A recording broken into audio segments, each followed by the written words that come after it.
Bangalore cantonment railway സ്റ്റേഷൻ്റെ പരിസര പ്രദേശമാണിത്. Taxi സ്റ്റാൻഡാണിത്. എല്ലാവർക്കും നമസ്കാരം. പുതിയൊരു വീഡിയോയിലേക്ക് എല്ലാവർക്കും സ്വാഗതം. ബാംഗ്ലൂർ കണ്ടോൺമെൻറ്റ് റെയിൽവേ സ്റ്റേഷന് മുമ്പിലുള്ള ബസ് സ്റ്റാൻഡിനാണ്. അവിടെ ഇരിക്കുവാണ്. അല്പനേരത്തിന് ശേഷം ബസ് കിട്ടി.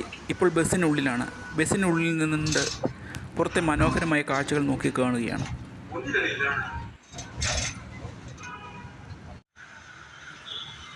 ബാംഗ്ലൂരുള്ള കുബ്ബോൺ പാർക്കാണിത്. കുബ്ബോൺ പാർക്കിൻ്റെ സൈഡിൽ കൂടെയാണ് ഇപ്പോൾ ഞങ്ങൾ നടക്കുന്നത്. കുബ്ബോൺ പാർക്കിന് എതിരായിട്ടാണ് കർണാടക സ്റ്റേറ്റ് അസംബ്ലി മന്ദിരം സ്ഥിതി ചെയ്യുന്നത്. വിധാൻസഭയുടെ മുന്നിലുള്ള മെട്രോ സ്റ്റേഷനിൽ നിന്ന് ഞങ്ങൾ ലാൽബാഗിലേക്ക് കുബ്ബോൺ പാർക്കിനുള്ളിൽ വിശ്രമിക്കുന്ന ആൾക്കാരെയും കാണാം. ആ കാണുന്നതാണ് കർണാടക നിയമസഭാ മന്ദിരം. കർണാടക നിയമസഭയുടെ മുന്നിൽ തന്നെയുള്ള മെട്രോ സ്റ്റേഷനാണിത്. Doctor BR Ambedkar station, Vidhana Soudha. അതാണ് കർണാടക നിയമസഭാ മന്ദിരം. വളരെ പ്രൗഢഗംഭീരമായൊരു മന്ദിരമാണ് നിയമസഭ. ഇവിടെ വിധാൻസഭയുടെ മുമ്പിലുള്ള മെട്രോ സ്റ്റേഷൻ അണ്ടർഗ്രൗണ്ടാണ്. കുറച്ചധികം ദൂരമുണ്ട് മെട്രോ സ്റ്റേഷനിലേക്ക്. ട്രെയിൻ ബാംഗ്ലൂർ മെട്രോ സ്റ്റേഷൻ ഉള്ളിക്കടെയാണ് ഞങ്ങൾ നടക്കുന്നത്. ഞാനും എൻ്റെ സുഹൃത്തുമുണ്ട്.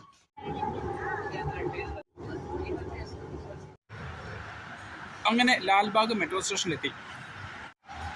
വീണ്ടും നിരവധിയായ സ്റ്റെപ്പുകൾ ഇറങ്ങി താഴേക്ക് പോകണം. അങ്ങനെ ലാൽബാഗ് മെട്രോ സ്റ്റേഷനിൽ നിന്നും ഓട്ടോ പിടിച്ച് ലാൽബാഗിലെ മെയിൻ ഗേറ്റിലേക്ക് പോവുകയാണ്.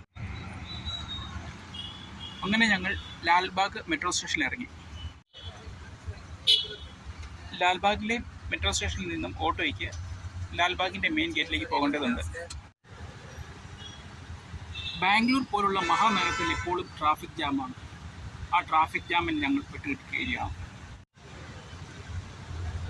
ഇതാണ് ഞാനും എൻ്റെ സുഹൃത്തും പ്രണവ് സാർ. ഞങ്ങൾ രണ്ടുപേരും കൂടിയാണ് ലാൽബാഗ് ബൊട്ടാണിക്കൽ ഗാർഡൻ കാണാൻ വേണ്ടി പോകുന്നത്. അങ്ങനെ തിരക്കേറിയ ബാംഗ്ലൂർ നഗരത്തിലൂടെ ലാൽബാഗിലേക്ക്. ഞാൻ ബാംഗ്ലൂരിനെ കുറിച്ച് എപ്പോഴും പറയാനുള്ള കാര്യം വീണ്ടും പറയുകയാണ്. വളരെ വൃത്തിയുള്ളൊരു നഗരമാണ് ബാംഗ്ലൂർ. റോഡിൻ്റെ സൈഡിൽ ധാരാളം തണൽ മരങ്ങളൊക്കെ നട്ട് വളരെ മനോഹരമായ അറ്റ്മോസ്ഫിയറാണ് ഇവിടെ സൃഷ്ടിച്ചിരിക്കുന്നത്.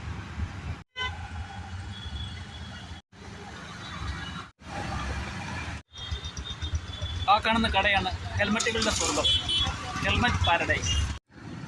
ഈ ട്രാഫിക് ജാമിൻ്റെ ഈ റോഡ് കടന്നു പോകുന്നിടത്താണ് ലാൽബാഗ് ബൊട്ടാണിക്കൽ ഗാർഡൻ. ഇതാണ് ലാൽബാഗ് ബൊട്ടാണിക്കൽ ഗാർഡൻ്റെ എൻട്രൻസ്. ടിക്കറ്റ് കൗണ്ടർ അവിടെയാണ്. ഒരാൾക്ക് 30 രൂപ വെച്ച്. ഗാർഡനുള്ളിൽ ക്യാമറ അനുവദിക്കില്ല. ബട്ട് അങ്ങനെ വിശദമായ പരിശോധനയ്ക്ക് ശേഷം ഗാർഡനിൽ എൻ്റർ ചെയ്തു. ഇവിടെ കാണാം വെറൈറ്റി ആയിട്ടുള്ളൊരു ബോഗൺവില്ല. ഇവിടെ നിന്ന് അങ്ങോട്ട് തുടങ്ങുവാണ് ഗാർഡൻ. ഇവിടെ ഒരു സ്റ്റാച്ചു ഉണ്ട്. ഇത് ആരുടെ സ്റ്റാച്ചു ആണെന്ന് മനസ്സിലാകുന്നില്ല. കാരണം മൊത്തം വിവരങ്ങൾ എഴുതിയിരിക്കുന്നത് കന്നഡത്തിലായതുകൊണ്ട്. ഗാർഡൻ്റെ ഉള്ളിലേക്കുള്ള വഴിയുടെ ഇരു സൈഡിലും വളർന്നു നിൽക്കുന്ന അലങ്കാരപ്പനകളാണ്.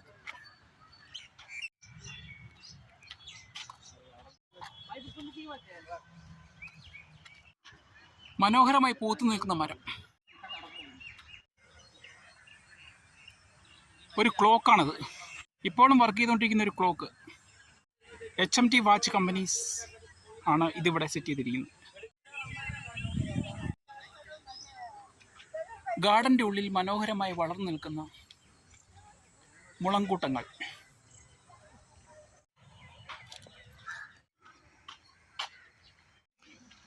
മനോഹരമായി നിൽക്കുന്ന ഒരു പന.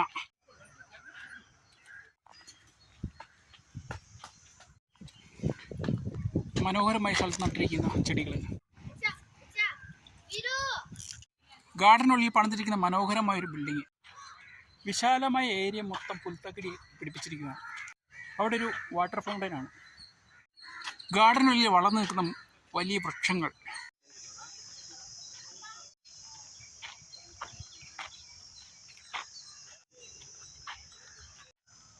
ഇവിടെ എല്ലാം വ്യത്യസ്തങ്ങളായ പൂക്കൾ നമുക്ക് കാണാം. ആ കാണുന്ന കെട്ടിടമാണ് ബാൻഡ് സ്റ്റാൻഡ്. ഇല പൊഴിഞ്ഞു നിൽക്കുന്നൊരു വൃക്ഷം, ലക്കി ബാമ്പു. ഇത് ഗാർഡനുള്ളിൽ ഒരുക്കിയിരിക്കുന്നത് നടപ്പാതയാണ്. അവിടെയും കാണാം മനോഹരമായൊരു കെട്ടിടം. ഗാർഡനുള്ളിൽ ഒരുക്കിയിരിക്കുന്ന നടപ്പാത ചുറ്റുമുള്ള കാഴ്ചകൾ കണ്ട് നടക്കാൻ വേണ്ടിയിട്ടുള്ളതാണ്. വളരെ വിശാലമായൊരു ഏരിയ പരന്നു കിടക്കുന്നതാണ് ഈ ഗാർഡൻ. അതിനുള്ളിലൂടെ നടന്നു തീർക്കാൻ വളരെ പ്രയാസമുള്ളതുകൊണ്ട് ബഗ്ഗി സർവീസ് ഉണ്ട് ഇവിടെ. ആ കാണുന്ന ബിൽഡിംഗാണ് ഗ്ലാസ് ഹൗസ്.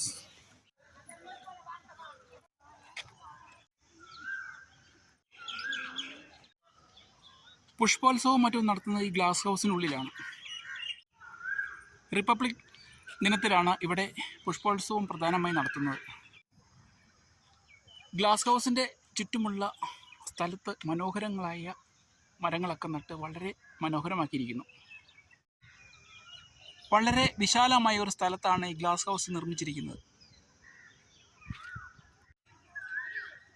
ഒരു മൈലിൻ്റെ സ്ട്രക്ചർ. ഈ ഗ്ലാസ് ഹൗസിൻ്റെ ഉള്ളിൽ ആർക്കും പ്രവേശനമില്ല. എപ്പോഴും സെക്യൂരിറ്റിയുടെ ഒരു സാന്നിധ്യമുണ്ട് ഇവിടെ. മുളകൾ കൊണ്ടുണ്ടാക്കിയിരിക്കുന്നതാണിത്. ഈ ഗാർഡനുള്ളിൽ ഒരുക്കിയിരിക്കുന്ന നടപ്പാതയുടെ ഇരുവശത്തും തണൽ മരങ്ങൾ നട്ട് വളരെ മനോഹരമാക്കിയിരിക്കുന്നു. ഇത് മരത്തിൽ തീർത്തൊരു സ്ട്രക്ചറാണ്. ഈ മരത്തിൽ തീർത്ത സ്ട്രക്ചറിനെ കുറിച്ച് വിവരങ്ങൾ ഇവിടെ കൊടുത്തിട്ടുണ്ട്. Mother nature of worm mango tree, 250 വർഷങ്ങൾ, ലാൽബാഗ്. 2018 ഇതിവിടെ സ്ഥാപിച്ചിരിക്കുന്നത്. ഇവിടെയുമുണ്ട് വ്യത്യസ്തമായ മറ്റൊരു നിർമ്മിതി. അങ്ങേ സൈഡിലുമുണ്ട് നിരവധിയായ നിർമ്മിതികൾ. അവിടെ എല്ലാം ഉണ്ട്. ഇതെല്ലാം മരത്തിൽ തീർത്ത ശില്പങ്ങളാണ്. ഇതാ മറ്റൊരു ശില്പം. അങ്ങനെ നിരവധിയായ ശില്പങ്ങളുണ്ട് ഇവിടെ മരത്തിൽ തീർത്തത്. മനോഹരങ്ങളായ തണൽവൃക്ഷങ്ങൾ, വളരെയധികം വർഷങ്ങൾ പഴക്കമുള്ള തണൽവൃക്ഷങ്ങളാണ് ഇതെല്ലാം. അവിടെയും കാണാം മനോഹരമായൊരു തണൽവൃക്ഷം. അതിനപ്പുറം ഒരു വലിയൊരു പാറയാണ്. അത് ജപ്പാനീസ് ഗാർഡനാണ്, പക്ഷേ അത് ക്ലോസ്ഡ് ആണ്. ബഗ്ഗി സർവീസസ് വിത്ത് ഗൈഡ്. പാറയുടെ മുകളിൽ ഒരു ചെറിയ മണ്ഡപം നിർമ്മിച്ചിട്ടുണ്ട്. ആ മണ്ഡപത്തിനപ്പുറം എന്തായിരിക്കും? കണ്ടിട്ട് ഒരു ചെറിയ അമ്പലമാണെന്ന് തോന്നുന്നു. ചെറിയൊരു അമ്പലമാണത്. ഇവിടെ ഒരു സംഭവം ഉണ്ടാക്കി വെച്ചിട്ടുണ്ട്.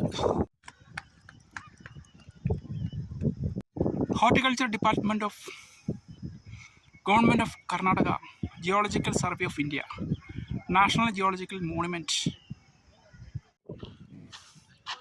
പാറ കയറി വന്നത് വെറുതെ ആയി തോന്നുന്നു. ഇതിൻ്റെ അപ്പുറം ഒന്നുമില്ല. ടാങ്ക് പണിതിട്ടുണ്ട്.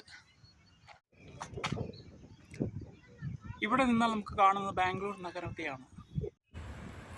ഈ പൂന്തോട്ടം കമ്മീഷൻ ചെയ്ത് മൈസൂർ രാജാവായിരുന്ന ഹൈദർ അലി ആയിരുന്നു. 2 പ്രധാന വാതിലുകളുള്ള ഈ പൂന്തോട്ടത്തിൽ ഒരു തടാകവുമുണ്ട്.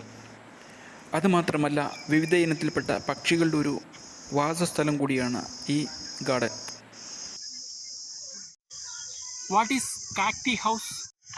കാക്ടി house is closed. Don't spit. ലാൽബാഗിലെ meeting hall. Bird's eye view of Lalbagh, south gate.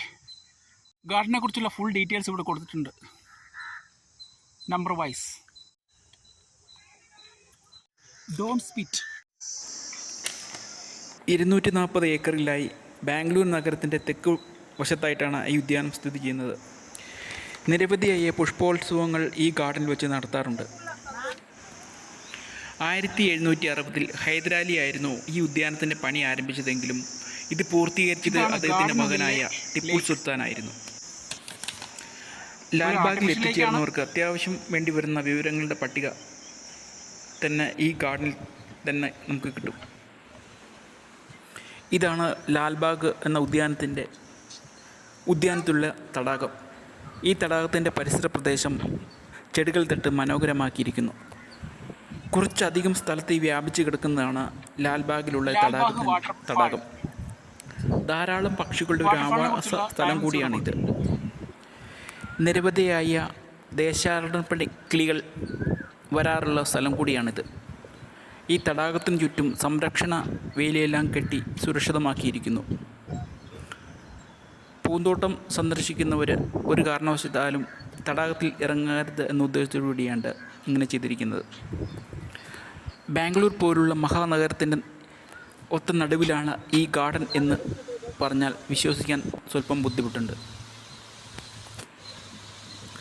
അതാ മനോഹരമായൊരു കാഴ്ച. ലാൽബാഗിലുള്ള ഈ പൂന്തോട്ടത്തിൻ്റെ നിർമ്മിച്ചിട്ടുള്ള തടാകവും തടാകത്തിൻ്റെ കരയിൽ നിർമ്മിച്ചിട്ടുള്ള റോഡും, ആ റോഡിലൂടെ നടന്നുകൊണ്ട് തടാകത്തിൻ്റെ മനോഹാരിതയും പൂന്തോട്ടത്തിൻ്റെ മനോഹാരിതയും ആസ്വദിച്ചു പോകാൻ വേണ്ടിയിട്ടാണ് തടാകത്തിൻ്റെ കരയിൽ മനോഹരമായി റോഡ് നിർമ്മിച്ചിട്ടുള്ളത്. റോഡിലേക്ക് ചാഞ്ഞു നിൽക്കുന്ന പൂമരത്തിൻ്റെ ഭംഗി ആസ്വദിച്ചുകൊണ്ടും തടാകത്തിൽ നീന്തി കളിക്കുന്ന വിവിധങ്ങളായ നീർപക്ഷികളെ കണ്ടുകൊണ്ടും തടാകത്തിൽ നിൽക്കുന്ന ഇളം കാറ്റേറ്റുകൊണ്ടും നടക്കുന്നത് വളരെ മനോഹരമായൊരു അനുഭവമാണ് ഇവിടെ നമുക്ക് നൽകുന്നത്. ധാരാളം ആൾക്കാർ ഈ തടാകത്തിൻ്റെ കരയിലൂടെയുള്ള റോഡിലൂടെ നടക്കാൻ വേണ്ടി വരുന്നുണ്ട്. ലാൽബാഗ് എന്ന ഈ മഹാ ഉദ്യാനത്തിൽ ധാരാളം വൃക്ഷങ്ങളും വിവിധ തരത്തിലുള്ള ചെടികളും മറ്റു സസ്യങ്ങളും കൊണ്ട് സമ്പന്നമാണ്. വളരെ പഴക്കമുള്ള ധാരാളം വൃക്ഷങ്ങളുള്ള ഒരു പൂന്തോട്ടം കൂടിയാണ് ലാൽബാഗ്. വിവിധങ്ങളായ പൂമരങ്ങളും വിവിധങ്ങളായ ചെറു സസ്യങ്ങളും ഉൾക്കൊള്ളുന്നതാണ് ലാൽബാഗ് എന്ന ഈ മഹാ ഉദ്യാനം. വളരെയധികം വർഷങ്ങൾ പഴക്കമുള്ള ഒരു മരമാണിത്. മരമുത്തശ്ശി എന്ന് വേണ്ടി നമുക്ക് പറയാം. പ്രൊഹിബിറ്റഡ് ഏരിയ ആണ്. ഈ മഹാവൃക്ഷത്തിൻ്റെ വേരുകളും ശാഖകളും കണ്ടാൽ തന്നെ അറിയാം നൂറ്റാണ്ടുകൾ പഴക്കമുള്ളൊരു വൃക്ഷമാണ് ഇതെന്ന്. ഈ ഗാർഡനുള്ളിൽ ധാരാളം റോഡുകളും മറ്റ് നടപ്പാതകളും നിർമ്മിച്ചിട്ടുണ്ട്. ടോപ്പിയറി ഗാർഡൻ. ഈ ഗാർഡനെ പല സെക്ഷനിലായി തിരിച്ചിട്ടുണ്ട്. ഉദാഹരണത്തിന് ഫ്ലോറൽ ക്ലോക്ക്, മഹാരാജ പ്രതിമ, കൃത്രിമ പൊയ്ക, റോസാപ്പൂന്തോട്ടം, നിരീക്ഷണ കേന്ദ്രം, സിൽക്ക് കോട്ടൺ മരം, മരത്തിൻ്റെ അസ്ഥിപഞ്ജരം, താമരപ്പൊയ്ക, ഇങ്ങനെ വിവിധങ്ങളായ സെക്ഷനായി തിരിച്ചിട്ടുണ്ട്. ഈ ഗാർഡനുള്ളിൽ ധാരാളം സഞ്ചാരപഥങ്ങൾ നിർമ്മിച്ചിട്ടുണ്ട്. ആ സഞ്ചാരപഥങ്ങളുടെ ഇരു സൈഡിലും മനോഹരങ്ങളായ ചെടികളും മറ്റു വൃക്ഷങ്ങളും നട്ട് മനോഹരമാക്കിയിരിക്കുന്നു.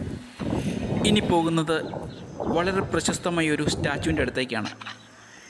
ഇതാണ് കെമ്പഗൗഡ. ബാംഗ്ലൂർ നഗരത്തിൻ്റെ പിതാവ് എന്ന് വേണമെങ്കിൽ പറയാം. ബാംഗ്ലൂർ നഗരം വികസിപ്പിച്ചത് കെമ്പഗൗഡയാണ്. ഇപ്പോൾ ഗാർഡനുള്ളിൽ തന്നെ മനോഹരമായ റോഡാണിത്. ഈ ഗാർഡൻ മുഴുവൻ ചുറ്റി സഞ്ചരിച്ച് കാണാൻ പറ്റാത്തവർക്ക് വേണ്ടി ബഗ്ഗി സർവീസ് ഇവിടെ അറേഞ്ച് ചെയ്തിട്ടുണ്ട്. ഇനി പോകുന്നത് ഡോക്ടർ MH മാരിഗൗഡ, എ ഹോർട്ടിക്കൾച്ചർ എക്സ്പെർട്ടിൻ്റെ പ്രതിമയുടെ അടുത്തേക്കാണ്. ഇദ്ദേഹം കർണാടകയിലെ ഹോർട്ടിക്കൾച്ചറിൻ്റെ പിതാവ് എന്നാണ് അറിയപ്പെടുന്നത്.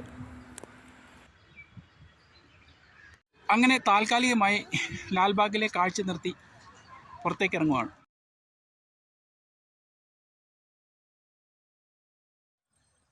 Thank you for watching.